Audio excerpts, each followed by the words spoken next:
ভাবো তো, তুমি এখন এই ভিডিওটা দেখছো, কিন্তু তোমার শরীরের সবচেয়ে শক্তিশালী অংশটা কি কাজ করছে জানো? তোমার মস্তিষ্ক। মানুষের মস্তিষ্ক এতটাই শক্তিশালী যে এটি দিনে প্রায় ৭০,০০০ চিন্তা করতে পারে।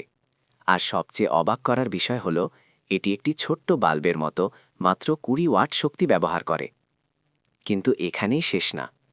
তুমি যখন নতুন কিছু শিখো, তখন তোমার মস্তিষ্কে নতুন নতুন কানেকশন তৈরি হয়, যাকে বলা হয় নিউরাল পাথওয়ে। মানে, তুমি যত বেশি শিখবে, তত বেশি তোমার ব্রেন শক্তিশালী হবে। আর সবচেয়ে মজার ফ্যাক্টটা শুনো, তোমার মস্তিষ্ক কখনোই ব্যথা অনুভব করতে পারে না। ওচ তাই ডাক্তাররা অনেক সময় অপারেশনের সময় রোগীকে জাগিয়েই মস্তিষ্কে সার্জারি করতে পারেন। তাই ভাবো, তোমার মাথার ভেতরে একটা সুপার কম্পিউটার আছে, যেটা তুমি যত ব্যবহার করবে ততই শক্তিশালী হবে। তাহলে বলো তো, তুমি আজ তোমার মস্তিষ্ককে কতটা